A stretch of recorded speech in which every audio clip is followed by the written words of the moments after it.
క్రైస్తవుడైనప్పటికీ మణిపూర్లో 24 లక్షల క్రైస్తవుల మీద దాడి జరిగినప్పుడు మీడియా సమక్షంలో కానీ మోదీ సమక్షంలో కానీ దాన్ని ఖండించలేదు.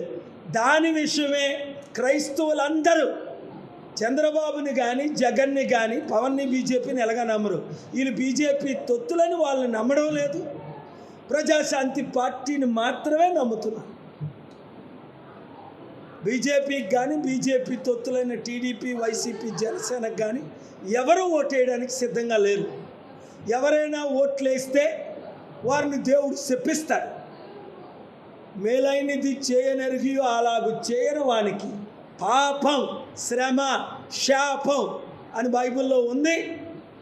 కనుక హిందూ ముస్లిం క్రైస్తవులందరినీ మనం కలిపేద్దాం. శాంతియుతంగా దేశాన్ని నడిపించడానికి మొదటిగా నన్ను ఎంపీగా లోకల్ ఇప్పటి వరకు 40 సంవత్సరాలు నాన్ లోకల్ గెలిపించాం, 2-3 కులాలు గెలిపించాం. ఇప్పుడు నేను ఇక్కడ పుట్టి పెరిగి ప్రపంచాన్ని జయించి మన పల్లెను విశాఖను ప్రపంచంలో బెస్ట్ సిటీగా చేయడానికి వచ్చాను. మన అధికారంలో వారికి కూడా వెలమ, రెడ్డి, కమ్మ, బ్రాహ్మణ్కి కూడా సీట్లు ఇద్దాం. సామాజిక న్యాయం అంటే ఏటో చిరంజీవి మాట్లాడాడు, మళ్ళీ రెడ్ల పార్టీ కాంగ్రెస్లో కలిపేశాడు ప్రజారాజ్యాన్ని. పవన్ కళ్యాణ్ మాట్లాడాడు, మరలా టీడీపీ బీజేపీతో కలిపేశాడు. చంద్రబాబు నాయుడు, జగన్మోహన్ రెడ్డి ఎన్డీఏలో కలిసిపోవడానికి 2 పార్టీలు ఈ వారంలోనే మీటింగ్లు జరిగాయి. మనకు అవసరమా వాళ్ళతో వీళ్ళతో కలిసి బానిసలు అవ్వడం? మన తెలుగు సత్తా, మన విశాఖ సత్తా, మన ఆంధ్రుల సత్తా, 15 కోట్లు తెలుగు సత్తా దేశానికి రాష్ట్రానికి చూపిద్దాం. మోదీ గవర్నమెంట్కి చూపిద్దాం. అధికారాన్ని సాధిద్దాం. 77 సంవత్సరాల అంబేద్కర్ ఆశయాల్ని ఇప్పుడు నెరవేరుద్దాం. పూలే ఆశయాల్ని నెరవేరుద్దాం. విగ్రహాలతోనే సరిపెట్టుకోవద్దు. వాళ్ళు అధికారంతో లక్షల కోట్లు దోచుకొని మనకి అంబేద్కర్కి విగ్రహాలు కడుతున్నారు. రాజ్యాధికారం సాధిద్దాం, వాళ్ళకి విగ్రహాలు ఇద్దాం. భారతరత్న ఎన్టీఆర్ గారికి ఇద్దాం. అధికారం మాత్రం ప్రజాశాంతి సాధిద్దాం. ఈ శనివారం 6 గంటలకు ఎమ్మెల్యేగా 175 నియోజకవర్గాల్లో 10 గంటలకు సాయంత్రం లోపున మిమ్మల్ని అందరినీ కలుస్తాను. ఉదయం 10 నుండి సాయంత్రం 6 వరకు విశాఖపట్నం మన ఫంక్షన్ హాల్ ఆఫీసులో వచ్చిన వాళ్ళు రిజిస్టర్ చేసుకోండి, కలవండి, పోటీ చేయండి.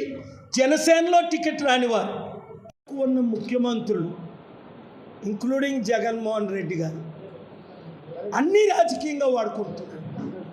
చాలా విచారం. దాన్ని తీవ్రంగా నేను ఖండిస్తున్నాను. అందుకనే ఈ 2 పార్టీలను మీరు నమ్మకండి. ఉన్న ఈ రాష్ట్రంలో 2 పార్టీలు, టీడీపీ అలయన్స్, వైసీపీ. వీళ్ళు మోదీకి తొత్తులు అయిపోయారు. తెలీదా? కళ్ళతో చూడడం లేదా? మోదీ ఈ రాష్ట్రాన్ని, దేశాన్ని సర్వనాశనం చేశారు. వీళ్ళు తొత్తులు అవ్వకుండా ఉంటే నన్ను విశాఖపట్నంలో ఎంపీగా గెలిపించమనండి.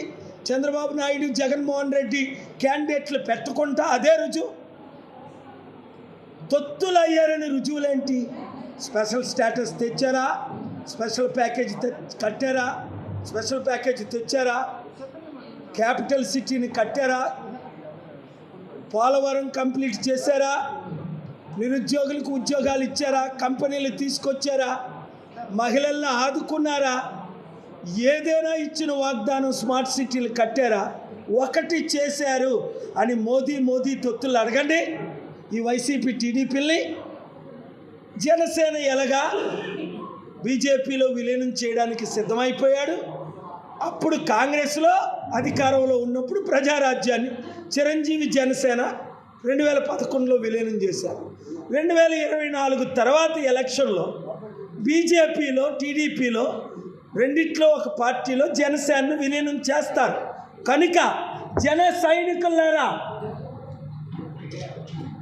అమ్ముడు పోయే కాపు కావాలా?